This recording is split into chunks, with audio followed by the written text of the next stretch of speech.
Bapak, Ibu, Saudara-saudari sedama, terimalah salam saya. Selamat pagi, Namo Buddhaya. Marilah Bapak Ibu sekalian, kita merangkapkan tangan kita untuk kembali menghormat kepada Sang Buddha. Namo tassa bhagavato arahato sama sambuddhassa. Namo tassa bhagavato arahato sama sambuddhassa. Namo tassa bhagavato arahato sama sambuddhassa. Terpujilah Sang Bhagawa yang Maha Suci, yang telah mencapai penerangan sempurna. Terpujilah Sang Bhagawa yang Maha Suci, yang telah mencapai penerangan sempurna.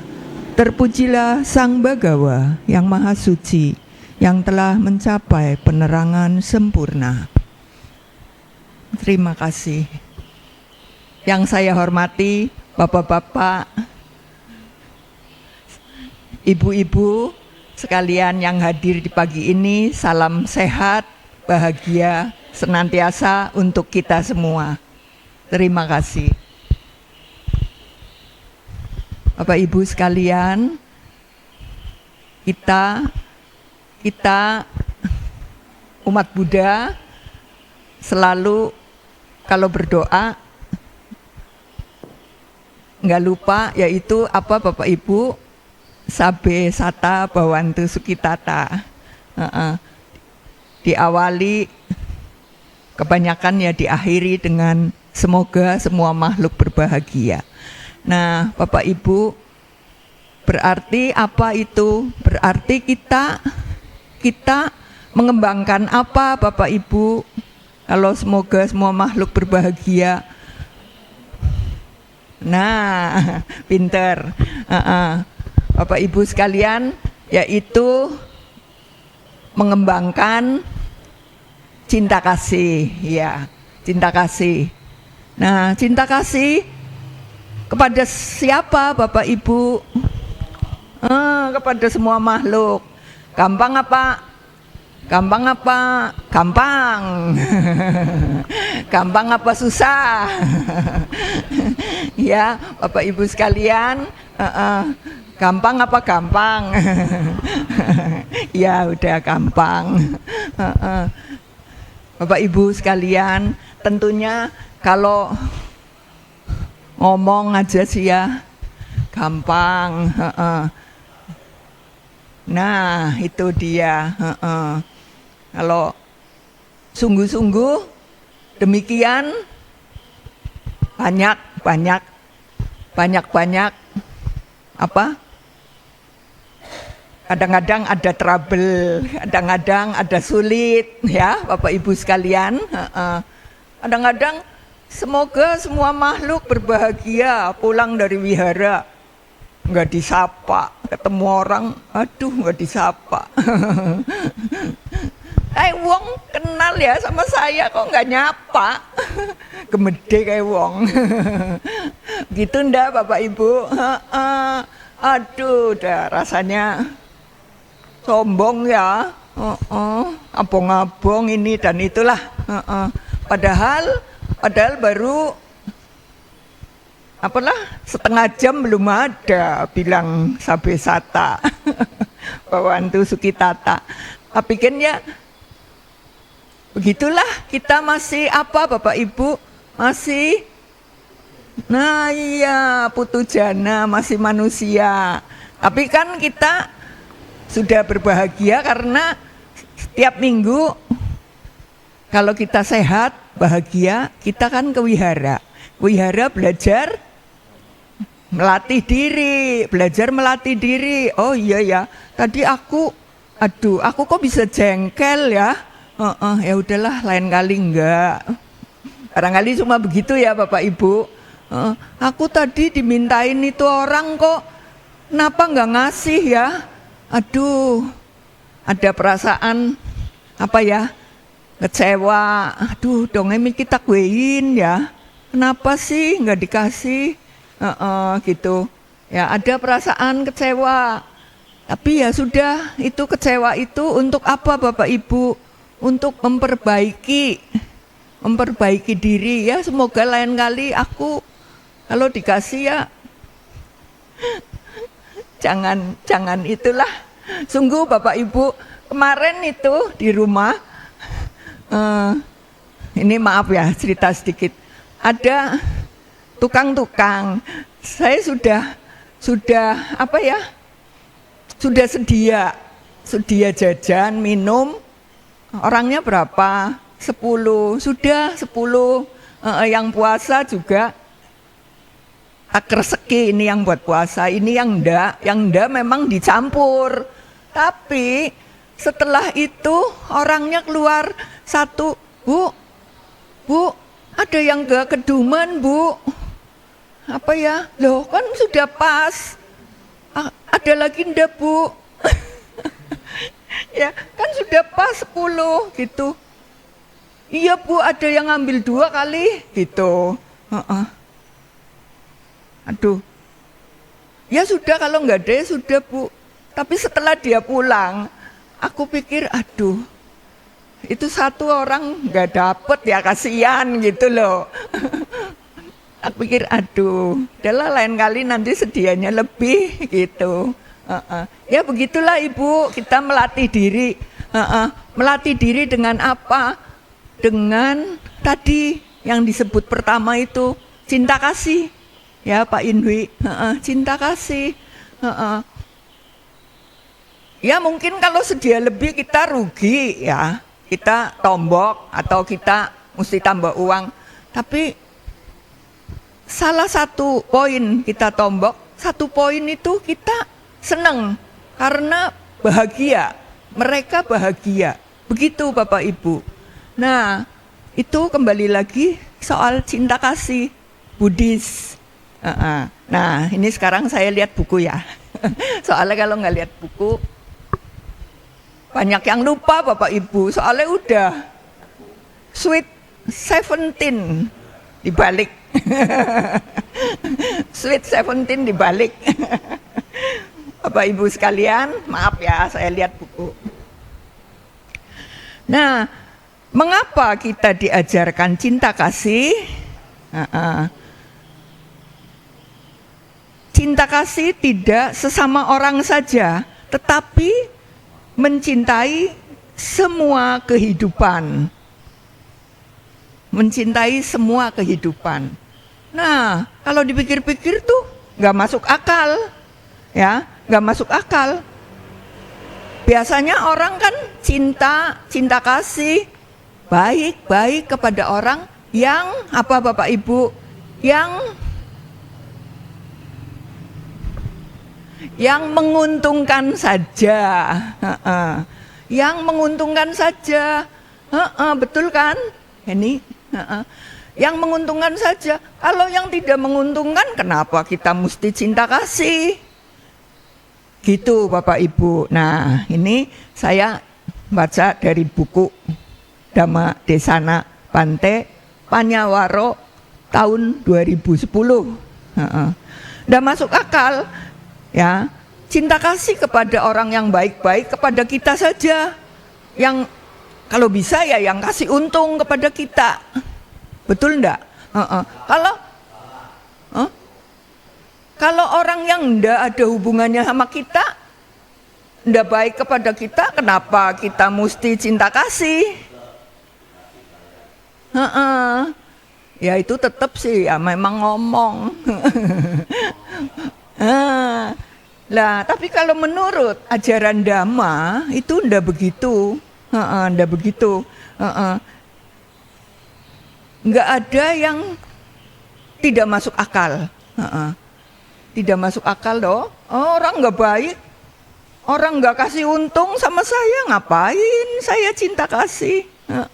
Rugi dong, hitungannya kalkulatornya rugi dong. Nah, Bapak Ibu.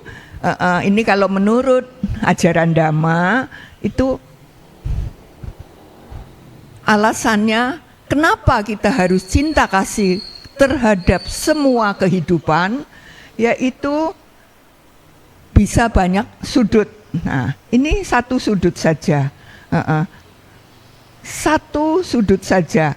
Adalah alasannya sangat banyak. Sangat banyak Ibu Bapak sekalian. Orang dan bentuk kehidupan yang berhubungan dengan kita, yang tanpa mereka hidup kita bisa akan jadi sulit. Mudeng enggak ya kira-kira? Tanpa mereka itu hidup kita akan jadi sulit Bapak Ibu. Nah ini Bante kasih contohnya segelas air yang gampang. Ini Bante mengatakan di depan, kalau tidak ada mereka hidup kita akan jadi sulit. Bante kasih contoh segelas air. Air, entah itu air kemasan, entah itu air godok. Bapak Ibu sekalian, menurut Bante, menurut Dhamma, satu gelas air itu kan simple, itu gampang. Jajate banyu, betul enggak Bapak Ibu? Jajate banyu segelas. Tapi menurut ajaran Dhamma, air yang satu gelas itu melibatkan begitu banyak orang, begitu banyak tenaga, begitu banyak yang terlibat dalam satu gelas air itu. Menurut Bante, betul enggak Bapak Ibu sekalian? Mungkin itu air diambil dari sumur atau dari gunung, ya. Itu diangkut orang apa enggak? Ya, diangkut orang. Misalkan toh dialirkan pakai pipa, pipanya dibikin oleh siapa? Orang. Terus setelah sampai di pabrik, siapa lagi? Apakah airnya jalan sendiri? Nah, enggak Bapak Ibu. Airnya itu tentu diproses. Diproses itu berapa banyak orang.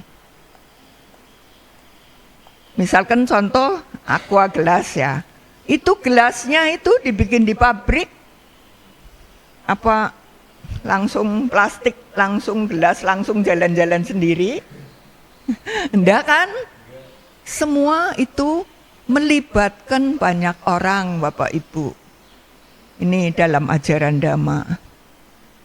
Jadi, nah, semua yang terlibat itu kita ikut menghargai. Walaupun kita nggak tahu itu siapa, nggak kenal itu siapa, orang yang mana itu saya nggak tahu. Tapi itu hanya barang enteng, satu gelas air. Itu berapa banyak, sangat banyak yang terlibat. Begitu Bapak Ibu. Ini alasan dari Bante ya. Nah, kadang kita bilang, loh kan aku kan sudah bayar beli itu air. Betul? Kenapa saya harus mikiri orang? Betul enggak? Kenapa saya harus mikiri orang? Kan sudah bayar, sudah beli, saya sudah keluar uang. Bapak Ibu sekalian, di dalam Dhamma kita diajarkan untuk cinta kasih, untuk ikut menghargai, ya, menebarkan cinta kasih kepada semua. Nah, ini contoh yang gampang, itu satu gelas air. Itu dalam prosesnya itu tidak dapat hilang itu di dalam segelas air itu. Nah, gitu Bapak Ibu, ya. Jadi nggak bisa bilang, loh, aku kan sudah bayar. Misalkan sekarang anak-anak sekolah pergi sekolah. Bu Guru, Pak Guru ya. Loh kan Pak Guru, Bu Guru sudah dibayar. Kan ada yang berpikir gitu kan? Mungkin dari orang tua ada yang berpikir anak ke sekolah belajar sudah dibayar kan Pak Guru atau Bu Guru. Tapi Bapak Ibu sekalian, apakah itu betul kalau kita bilang sama anak-anak kita udah dibayar? Apalagi kalau dia omongi kalau bisa ya pokoknya rungokna aja gitu kan. Itu guru-guru kan udah dibayar, itu betul apa enggak? Ya itu tentu saja tidak betul. Ya guru itu memang dibayar karena ya guru-guru ya perlu makan, perlu hidup, perlu ongkos, betul enggak? Nah, tapi apakah Bapak Ibu berpikir kalau nggak ada yang ngajar, kalau nggak ada yang ngajar itu apa bisa tambah ilmu?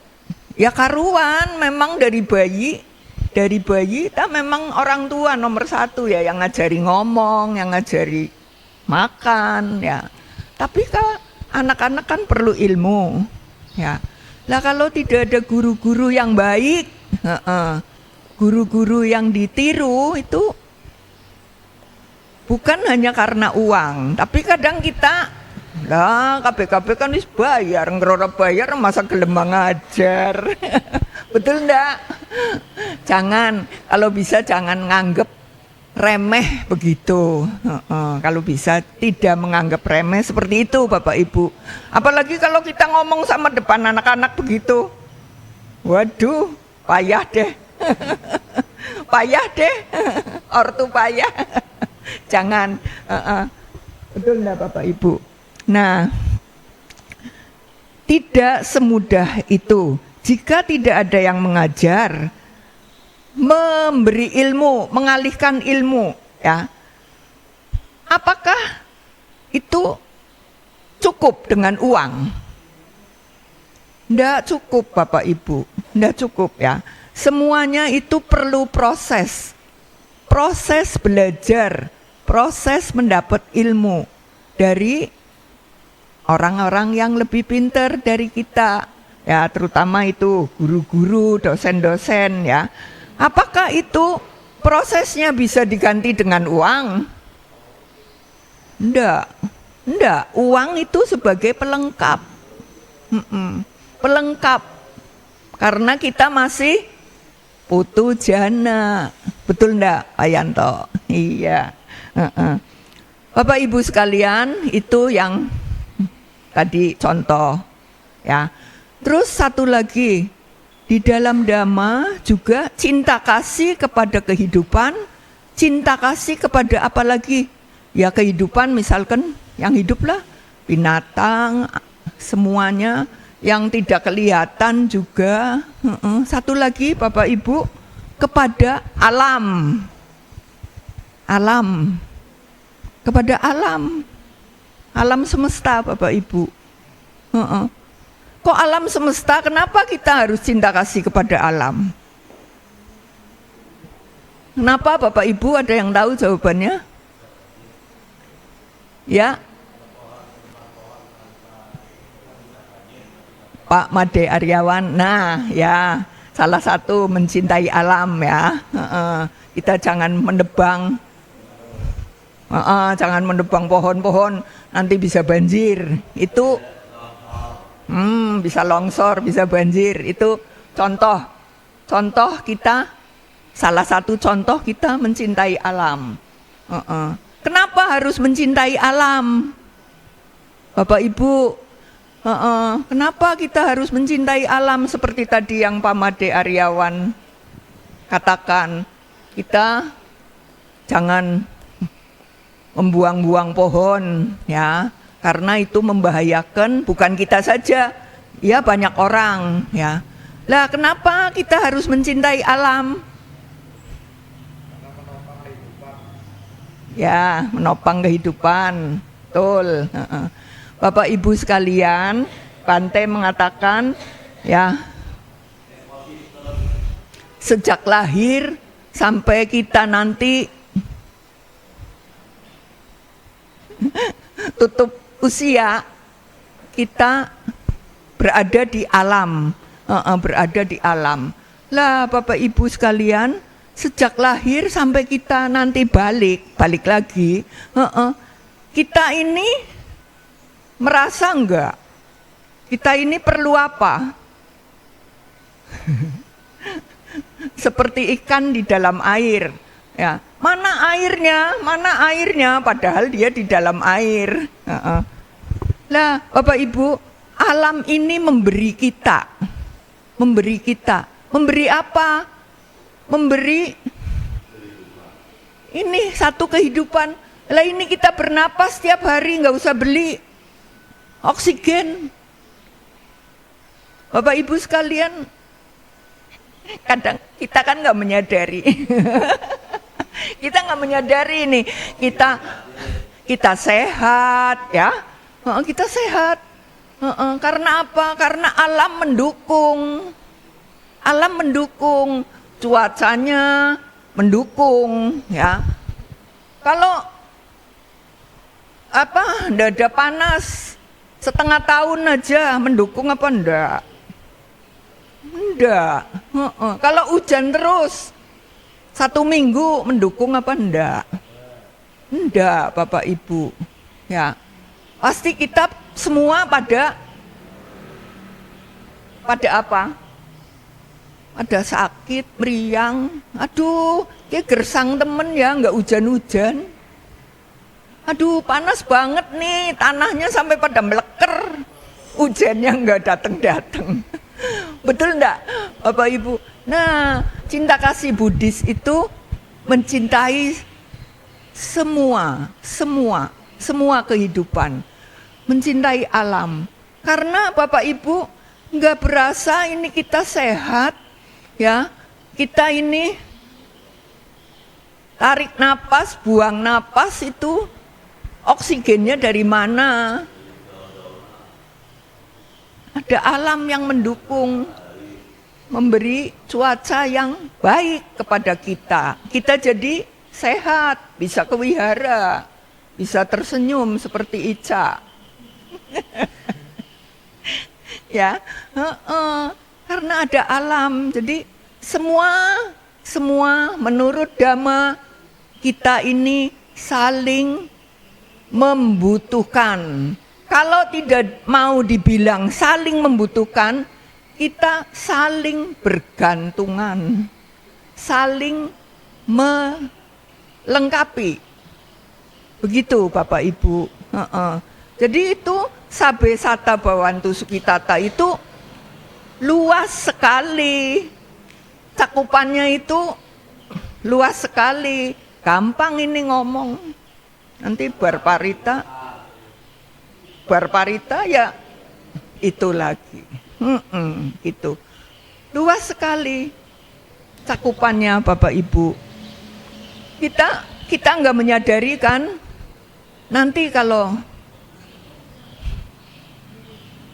mau nggak sakit ya, kalau kita pergi besuk ke orang sakit ya, perlu oksigen ya. Bapak Ibu perlu oksigen. Nah itu kita merenung untuk diri sendiri. Itu oksigen itu bayar itu ya. Mesti lagi zaman corona kan mesti antri. Mesti sampai kehabisan. Betul enggak? Ya, ini alam memberi kita oksigen sebebas kita. Hirup keluar sampai kita game. Sampai kita game. Ya, enggak usah bayar Bapak Ibu. Terus cinta kasih itu kepada alam ya. Terus cinta kasih misalkan yang kita terlihat dengan mata, cinta kasih kepada binatang.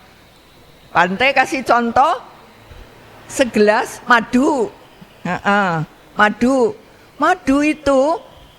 Madu misalkan ya berapa sendok itu melibatkan berapa ratus tawon. Berapa ratus tawon itu. Betul enggak Bapak Ibu? Kalau kita minum madu katanya kan sehat ya. Itu bukan gula ya. Kita sehat. Lah itu madunya itu dari berapa ratus tawon. Ya. Aduh, udahlah jangan mikir gitu. Wong kita beli kok.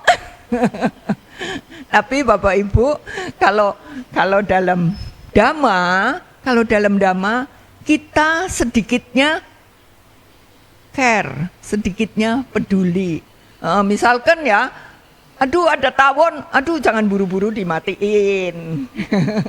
Ya udahlah, kita pergi atau kita singkirkan saja. Itu Bapak Ibu sekalian, cobalah. Cinta kasih Buddhis itu. Terus setelah tawon di hutan, terus mesti diapakan lagi gitu sampai diproses sampai kita minum. Betul enggak? Kita minum udah tinggal glegek gitu. Tapi sebetulnya ya Pak Inwi tinggal glegek sehat. Tidak gula. Manisnya madu kan beda sama manisnya gula katanya. Begitu Bapak Ibu. Nah, Bapak Ibu sekalian, ya kita memang sebagai manusia memang ya perlu latihan terus-menerus.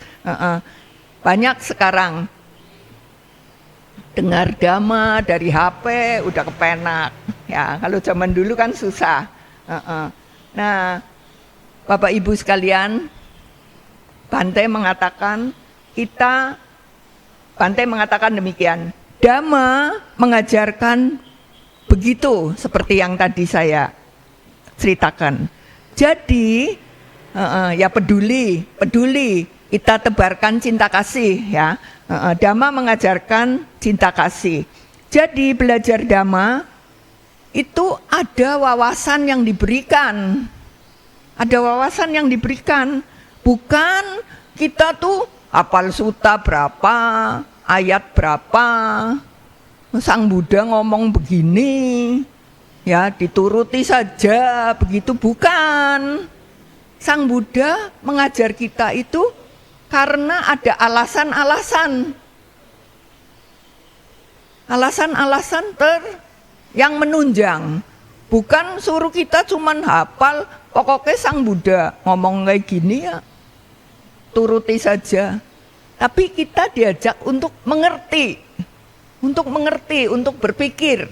Begitu Bapak Ibu sekalian. Ya. Menurut Buddha, menurut Bante. Misalkan seperti tadi saya bilang di awal, keluar wihara nanti nggak disapa marah, gitu. Ya. Nah, contoh soal lain, Bante mengatakan misalkan sama saudara, kadang kan banyak, misalkan saudara, walaupun kakak adik, walaupun itu sama anak sendiri atau sama saudara sendiri, kadang nggak cocok, ya. Nah, menurut Bante, ya udah kalau nggak cocok, mungkin chemistry-nya nggak cocok, ya.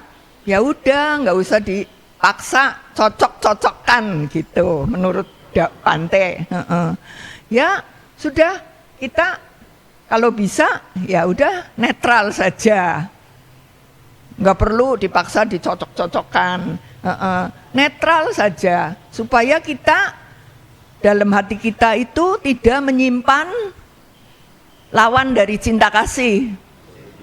Nah, lawan dari cinta kasih, karena cinta kasih Buddhis itu bukan cinta emosi. Aku cinta kamu, aku seneng kamu, bukan Bapak Ibu, bukan. Ya, cinta kasih itu dalam ajaran Dhamma melihat diri sendiri. Bante mengatakan melihat diri sendiri, ya, tidak mengganggu, ya, tidak menyakiti, tidak membenci, ya. Itu yang pasif, ya. Kalau cinta kasih yang aktif, ya kita bisa menolong, bisa memberi, itu yang aktif. Jadi cinta kasih Buddhis itu bukan cinta emosi. Bante menganjurkan, Dhamma menganjurkan melihat diri sendiri. Kalau yang pasif kita tidak mengganggu, tidak membenci, tidak menyakiti. Kalau yang aktif kita bisa menolong, bisa memberi, bisa membantu, is oke. Ya, Bapak Ibu, itu sudah baik. Karena cinta kasih dalam Dhamma itu konsepnya abstrak, abstrak, ya, tidak bisa dilihat kayak tulisan ini, tidak bisa Bapak Ibu, ya. Jadi kembali lagi kita bersama-sama melatih diri untuk lebih banyak melihat diri sendiri. Apa itu Sabesata Bhavantu Sukhitata? Melihat diri sendiri. Ngomong gampang. Latihan tetap latihan, ya Pak Yanto. Ya, apa? Memang nggak gampang sih, nggak gampang. Apalagi kalau ketemu orang yang waduh, kita tapi kalau bisa balik lagi kita menyadari, oh iya ya, kenapa saya benci, kenapa saya sengit, yang rugi siapa? Yang rugi sendiri. Ya begitulah, kita sama-sama berlatih. Ini saya ngomong di sini pinter karena lihat buku. Ya oh alu. Tapi nanti apa pinter sungguhan apa enggak, ya kembali lagi melihat diri sendiri. Kita sama-sama belajar. Ya mungkin ya kita pernah menyakiti orang lain, pernah bikin jengkel orang lain, ya itu ya kalau bisa ya dikurangi. Begitu Bapak Ibu sekalian. Ada yang mau bertanya? Mencintai alam, ya, karena alam memberi kehidupan. Kita ikut memelihara alam, seperti tadi Pamade, gitu. Ya kita membantulah, walaupun itu sedikit, tapi Dhamma mengajarkan sedikit-sedikit lama-lama menjadi bukit, timbunan bukit kebaikan, gitu ya. Bapak Ibu sekalian, kalau kelamaan nanti bosen. Cukup ya. Jadi kita belajar apa? Cinta kasih Buddhis, bukan cinta emosi. Cinta kasih Buddhis, ya, yang peduli. Kita ikut menghargai. Jangan, lah ini buku kan aku sudah beli. Bayar uang. Memang betul kalau nggak punya uang ya nggak bisa beli buku. Tapi buku itu kan diproses juga perlu biaya, begitu. Tapi di dalam biaya itu ada berapa ribu orang, berapa ratus orang. Kita ndak berpikir demikian, betul ndak, Bapak Ibu sekalian? Nah, kita sekarang lebih pinter, lebih banyak belajar Dhamma, ya, supaya maju dalam Dhamma, supaya kita menjadi, ya kalau bisa ya lebih baik lah, jangan lebih buruk. Nanti Dhamma salah, oh, nah tening wis maning biara tambah. tambah ya. Kalau tambah pinter dapat nama wihara, meta wihara. Demikian ya Bapak Ibu sekalian. Sampai di sini dulu saya akhiri dan saya ucapkan banyak terima kasih kepada Bapak Ibu semua yang saya hormati. Saya minta maaf duduknya lebih tinggi. Sabe sata bawantu sukitata. Semoga semua makhluk hidup berbahagia. Sadu, sadu, sadu. Terima kasih Bapak Ibu, Namo Buddhaya.